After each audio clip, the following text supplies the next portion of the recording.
Executive's report. It's a long one and it's got a lot of meat in it. And so what I'd suggest that we do, if it's okay with you, is do it page by page. Just if we've got anything on a particular page, raise it as we do that page, if that's okay with you. Otherwise, we'll be bouncing all over the page. So I'm on page 23. Okay. I'm now on page 24, 25, 26. This is far too easy. 27. Yep. Question for the Chief Executive. So it seems like we have a huge amount of applications where there's always requests for further information. Now, that suggests, I presume the people putting in consents have got professional advisors. And so I'm trying to work out what's going wrong here. Do these people not know what they're supposed to provide in terms of information? Or are we, I don't know, being obstructive in some way? I mean, it just seems a huge amount that constantly go back for more information. So something is not working in that system. Peter's not here. These are building consents. Essentially, it's about having the right information there so that it can streamline the process. One of the things that the building consents team are doing, implementing a case management pilot, whereby they have somebody specific who sits with people who have a pre-assessment meeting so that all the information's available by the time they lodge the request. And that's going very well, particularly for complex areas. So often it's just that they don't have enough information, or they don't have the right information. So how can we make it clear to the people applying and all the professional advisors in terms of what information is required? I mean, are we clear about the information that we do require? I think we are. I think that's a process we're trying to improve, but the pre-assessment or the pre-lodgement or application meetings are quite useful for doing that. You can get that information directly from Peter and he will tell you all of the It comes up quite regularly at regulations and consents. So some of those building consents are historic. There's a number of them in the system that have been there for a while, where people have lodged a building consent and then for whatever reason themselves have decided to put it on hold. So there is a mixture of both consents that require extra information and consents that have been put on hold at the behest of the applicant themselves. So I think you probably need the split of what's been put on hold by the applicant, what's been put on hold by insufficient information, and there are probably a couple of other reasons why they're on hold as well. But I certainly concur with the Chief Executive that there is a process in place that is looking at upfront making sure that the applications are near enough to a finality before with regard to information before they're filed. Okay, thank you. I'm on page 27. Jimmy. One question regarding to the people in the cultural committee. I would like to know this is what kind of a function, the power for the management level, the decision making or consulting or advisory group.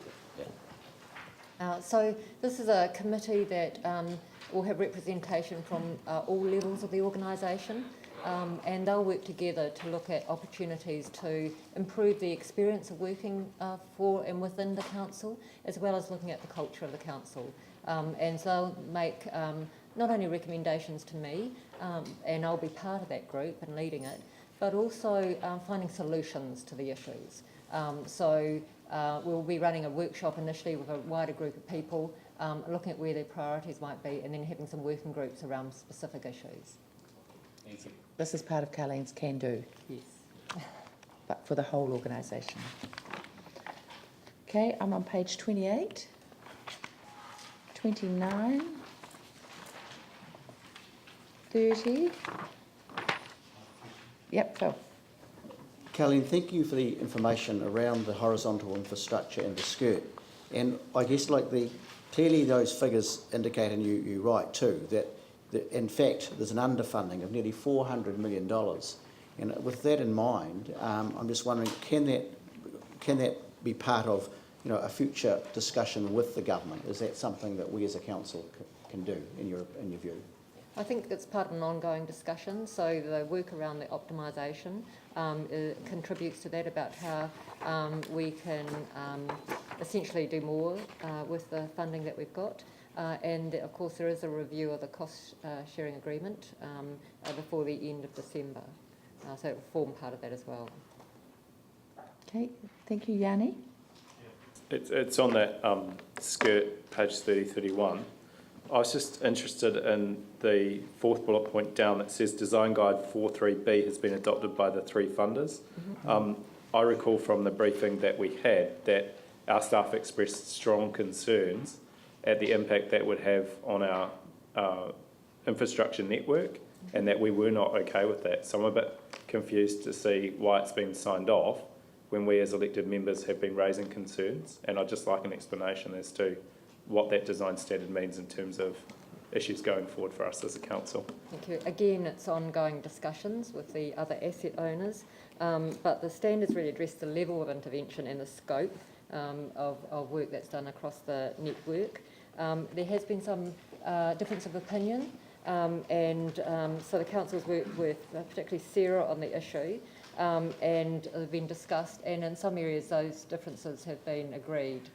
So where we've been concerned about where the design standards haven't met our requirements, there's been some agreement to change that. So some things we would agree with, some we wouldn't. So there's been some compromise. So I think this is, in my view, this is something that we need to sign off on as a council at a governance level. This has a major impact on our skirt, on the skirt work, and I'm really concerned to see that we've even agreed to any reduction in standards that mean we get worse infrastructure being put back, and some infrastructure not being properly designed. So, I'm really concerned about this. Is there a way in which, before we've agreed as a funder, we actually get some level of oversight at a governance? Because we've had the informal briefing. I don't think any council said that they were happy for this design to be approved. We're now reading that it's been approved and there might be some small exceptions. But that really concerns me. I'll just ask our Director of Rebuild, Facilities Rebuild. Yeah, a couple of answers there. First of all, it hasn't been agreed. We didn't agree to it, but what's happened is that if you look at the cost-sharing agreement, Sarah has the final sign-off on the whole. So what we're doing is we're comparing 43A and 43B, and it's not a difference in design standards. Whatever does get fixed gets fixed to an appropriate level. It's actually the scope of the work that gets fixed. So maybe under 43A we might do 300 metres, under 43B we may only do 100 metres, and it's the scope that's the issue. Now what that will come up with as part of the independent review as the Chief Executive, we don't believe the scope is going to be big enough because it's going to leave us with a major legacy of cost, additional cost, and we're just finalising that at the moment. But that will be one of the main, I imagine, discussion points in this independent review, which should be finished by the 1st of December. I'm just trying to get a meeting with our counterparts in CCDU or in Sarah really to talk about the scope of that, and then that will come back because it's got to be agreed by both the council and by Sarah. It seems to me that there's two critical points here. One is that we shouldn't be changing the design standards ahead of the independent review, because basically we run the risk of having those changes being agreed as part of the review, which we haven't done. The second thing is I understand there was a cabinet paper that went to the government to make decisions around scope and standards, but we haven't had at a governance level of this organisation a report that agrees to that. And I find that quite alarming. It is really clear in here that it says this has been adopted by the three funders. Now, we're one of those three funders, and I have not agreed to this, and I will not agree to it, because I have strong concerns when one of our key engineers stands up and says to us they have strong reservations and significant concerns with what this will do to our network. And we've had graphs that have shown that water pressure mains are not being fixed, and we've got more water leaks than we've had historically. So Okay, Yanni, what do you actually want done? what I want is I want a report to come back to us over, and I think we could probably tie in the two. We need to see what the Cabinet have agreed to in terms of scopes and standards. We need to agree at a governance level around what the design guide standards should be. And I think we need to also approve the terms of reference for the independent review and who does it. And we're quickly running out of time. I'm assuming some of that is going to happen anyway, Dave, but do you want to respond? Two things, I think. Like I say, the cost sharing agreement talks about how the horizontal infrastructure is governed. It's got the control process in place. So in actual fact, the guidelines, why we agree on the technical and how it's going to be fixed. I really want to emphasise what is being fixed is being fixed to an appropriate standard. It's actually what's not being fixed that's going to be left, that's going to continue our legacy in there. So there are two things. Yes, council has to agree with the scope of the independent review, and they have to agree with who's going to do the independent review. And basically we're trying to push those conversations. 1st of December's coming up very, very quickly. Unfortunately, it doesn't fit in very well with our LTP, obviously.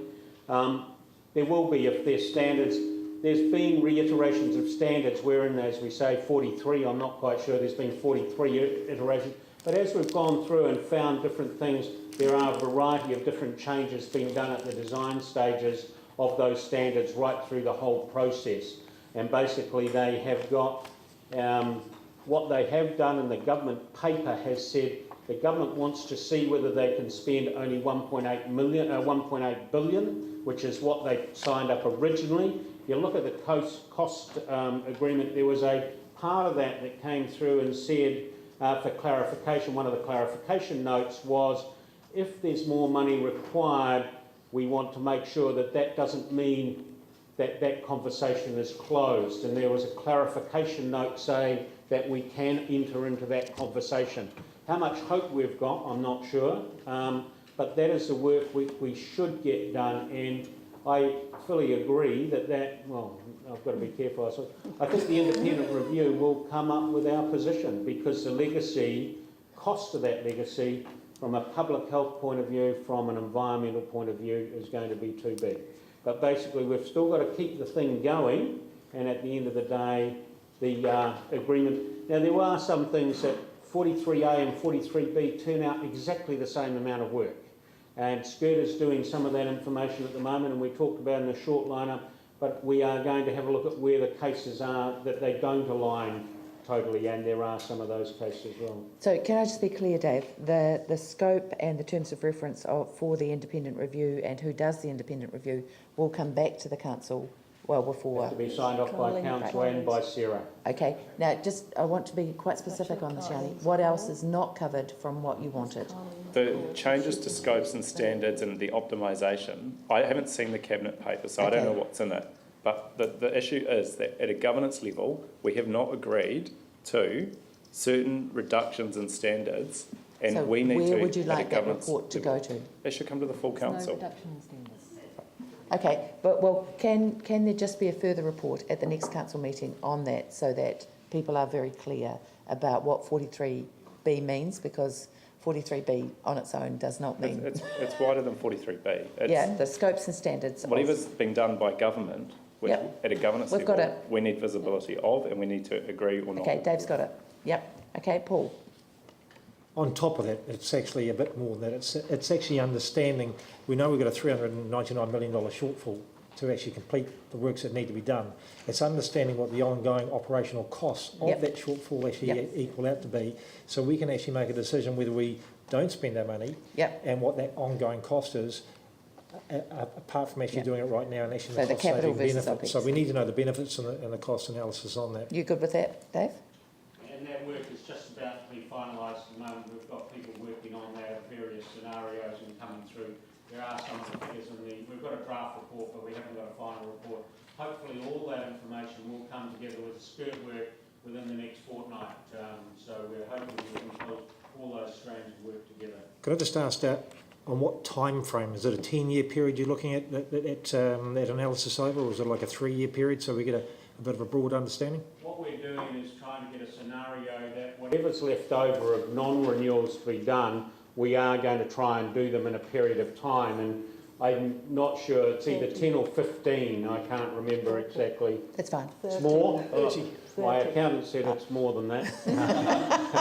The engineers That's a are saying 10 worrying or 15, accountant. the accountants are saying. Best to listen to So the basically accountant. it's trying to prioritise that and then basically work our way through. So you'll have an increased OPEX cost, but you'll also have an increased renewal cost as well.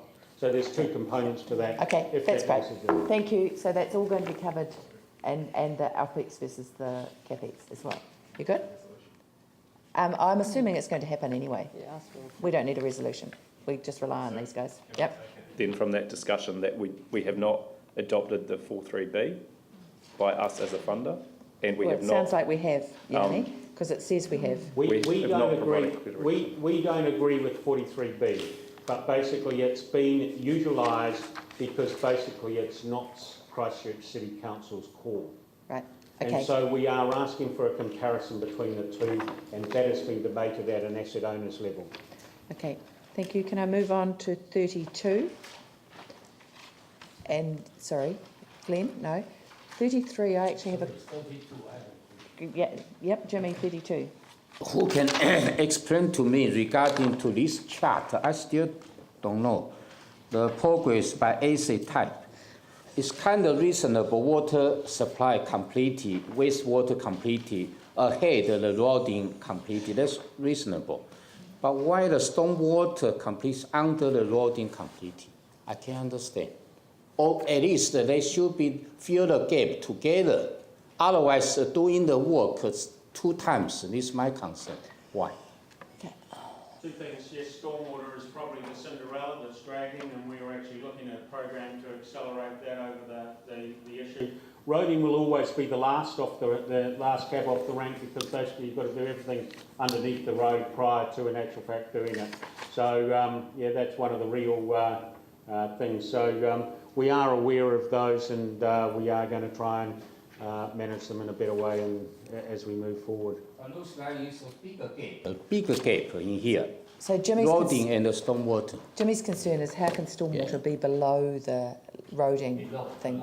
Because presumably you do the stormwater ahead of the roading. Yeah, yeah. But my hunch is that it will depend on where the roads are, and that some of the roads will be new roads as well. And a lot of the stormwater we can't do until we resolve some issues around red zone as well. Right. Because a lot of it feeds into there. So we've done some catchments that we have been able to do, and there's some quite good work, I believe, done out at Brighton and places like that. But there's a lot that feed in through the red zone. Until we get a decision on red zone, and you've been pretty aware of the Mayor's Task Force of flooding and the stuff around the Flockton Basin. Okay. And all that. So stormwater's a little bit more difficult until we resolve Okay. some of those bigger issues. Thank you. Anything else, page 32? I've got a question on page 33. Do you want to just give us a wee update, Dave, on the town hall, on just getting that moving? Sure. We are. We put a hold because of insurance issues around the town hall. It was ready to go out for an expression of interest. What we're looking at doing is going out for an expression of interest. There are a number of parties out there that believe that they've got some innovative ways of looking at it. We are actually going to reopen that back out so we can do an expression of interest sometime between now and the end of the year, get those parties on paper, but we are actually saying that expression of interest doesn't commit us to going forward. But one of the things we are going to do in there is maybe see whether there's some economic advantage in doing some of the work in stages. If we could upgrade some of it, open some of it. At the moment, we are still in that area of just making sure it's not deteriorating any further, so it's not going to cost us more in the longer term. But there is a cost, obviously, for us just holding it in sort of limbo land. So we are going to move with that. We're putting an indicative timetable into that program, but we, again, are saying it's not necessarily a long-term commitment or necessary that we will go ahead with that work. So this can go out quite soon for tender? Well, we're going out as fast. We do have the Good. draft of the Oh, that's original, good. but I need to add a few other bits So into as it fast after as you a can few is of the good, discussions yeah. that we've had. Do you want to do anything to that? No, Okay. can I speak to Eastern Pool? Sure, for sure. Eastern Pool and Aquatic Centre, Carleen. Yes. So you'd note the progress on the Eastern Sport and Rec Centre, and a final decision on preferred site is imminent. What I just request the council might consider is a resolution to delegate the final decision making to the Earthquake Committee of the whole. I'm happy to move that. Glenn wants to second. Oh, sorry, Glenn, do you want to move it? Dave, would you like to second it? My good friend Dave can move it. I'll second it. No, my just question is if... Oh, okay, well, the other way around. But it's more over the, perhaps on the, between that and Eastern, on the site location for there's a report coming to the community board to make a decision Monday on night. on the site location, okay, Yeah, quite fair. Yeah, the actual configuration is something else, but coming to the board Monday night, I guess, this will be the preferred site. It's all subject to land work, so we just have to keep a slight lid on things. And I just wish to beg your indulgence whether the community board chair could possibly, her car parking meter's running out, and her item is number 18, but she may wish to speak to this as well, whether that may help the overall communication process. This is to enable David to be here, but also not hold up the whole process because he's going away, and it's a case. Oh, well, you know, we... Okay, so what we're trying to do is speed up the process. I can't imagine that the community board chair has a problem with that. No. Okay, right. Okay, in that case, I don't... If you're happy with that, we won't bother about you speaking at the moment. That's okay. We'll just... No, but feel free to go and put some money in the meter. We need it all. Right.